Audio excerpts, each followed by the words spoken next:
נשא פרי. הכפלנו את מספר המשוחררים. אבל המשימה טרם הושלמה. נמשיך במלחמה עד שנשיג את כל מטרותיה. ואי אפשר להשיג מטרות אלה ללא המשך התמרון הקרקעי. Ancam balas dendam ke pasukan Indo-Rusia, Israel dan AS siap kerahkan ribuan pasukan elit ke Gaza. ולא לשחרר את החטופים שלנו. הנחיתי אמש את צה"ל לצבור כוחות בתוך רצועת עזה ומסביב לרצועת עזה. הפעולה הזאת מתבצעת בשעות אלה, היא תושלם בזמן הקרוב ביותר.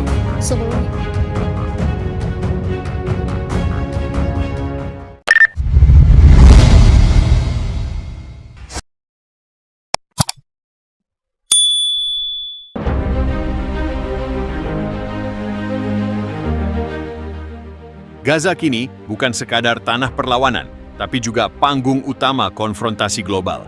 Di tengah puing-puing yang menghitam akibat pertempuran sengit selama berbulan-bulan, arus baru kekuatan mulai menggulung ke arah wilayah itu.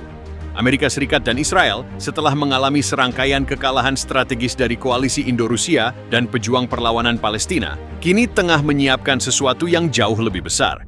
Operasi balas dendam berskala penuh. Informasi dari Pentagon dan IDF, Israel Defense Forces, menunjukkan bahwa lebih dari 12.000 pasukan elit gabungan sedang dikonsolidasikan untuk dikerahkan ke Gaza. Ini bukan pasukan biasa.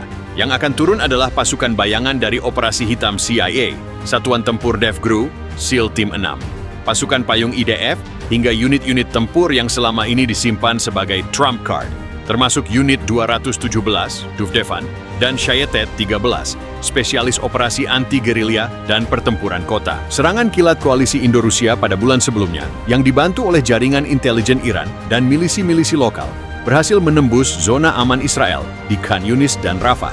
Dengan strategi perang jebakan, terowongan jebakan, dan ranjau magnetik, pasukan IDF kehilangan ratusan tentaranya hanya dalam waktu 72 jam. Yang membuat luka itu lebih dalam adalah kehadiran pasukan Indonesia yang dikabarkan menggunakan taktik perang gerilya hutan yang mereka adaptasi dari pengalaman tempur di Papua dan Kalimantan. Dalam satu malam, Satuan Elit Indonesia, Kopassus, diduga berhasil menyelinap ke belakang garis musuh dan menghancurkan 3 pos komando IDF secara bersamaan. Intelijen Rusia dan UAV pengintai taktis memberikan keunggulan udara yang membutakan mata Israel dan AS selama operasi berlangsung. Kekalahan tersebut menciptakan luka psikologis dan politik yang mendalam. Untuk Israel dan AS, ini bukan sekadar kegagalan militer, tapi juga penghinaan di hadapan dunia. Hari ini, dunia menyaksikan kembalinya mesin perang Amerika dalam bentuk paling mengerikan. Operasi gabungan dengan sandi Iron Resurrection telah diumumkan secara internal dalam jaringan NATO dan CENTCOM. Dalam waktu 3 minggu ke depan, unit-unit elit akan mulai masuk ke perbatasan Gaza melalui jalur udara dan laut.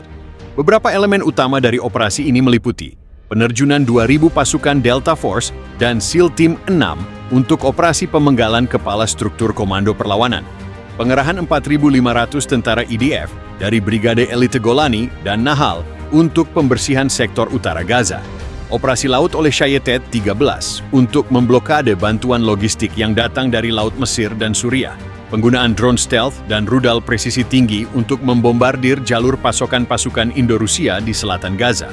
Presiden AS dalam pidatonya di Virginia mengatakan, ini bukan sekadar pembalasan, ini penegakan keadilan global.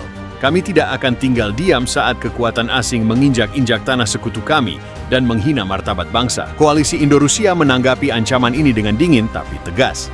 Dalam pernyataan bersama dari Moskow dan Jakarta, Menteri Pertahanan Rusia Sergei Morozov dan Panglima TNI Jenderal Agus Subianto menyatakan bahwa setiap pasukan asing yang menyerbu Gaza akan menghadapi neraka yang belum pernah mereka bayangkan. Dari laporan medan perang diketahui bahwa pasukan Rusia telah memperkuat pertahanan bawah tanah Gaza dengan sistem anti-penerobosan serta jaringan ranjau berlapis.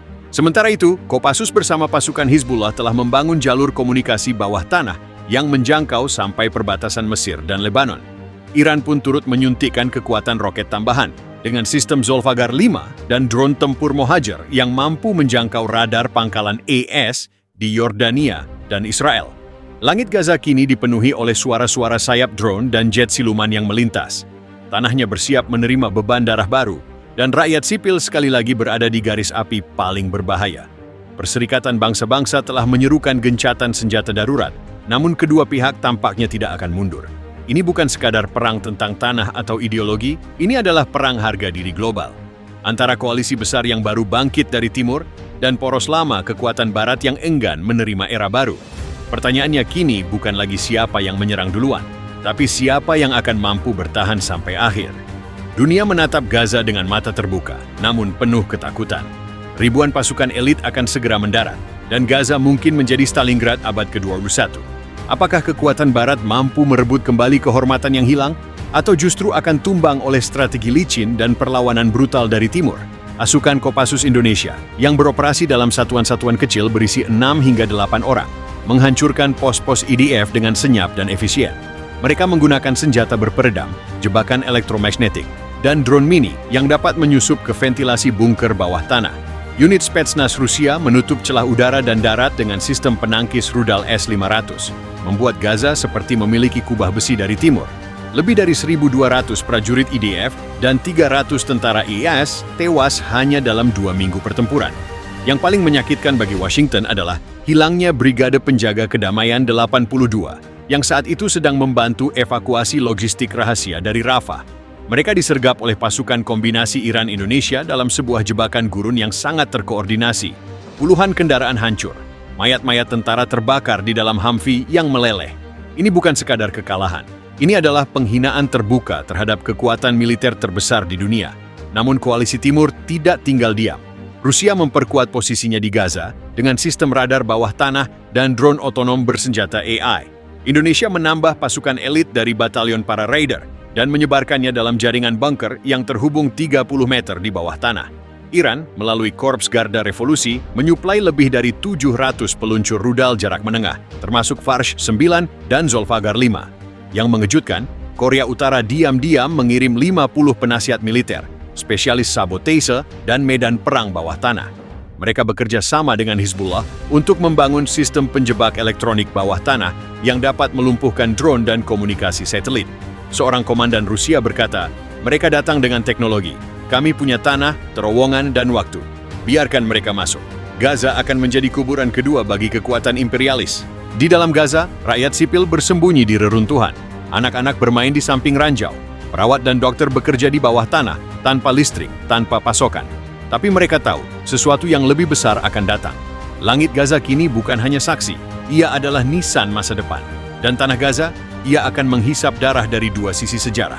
Kekuatan lama yang enggan kalah dan kekuatan baru yang lahir dari bara dendam dan keinginan untuk merebut dunia.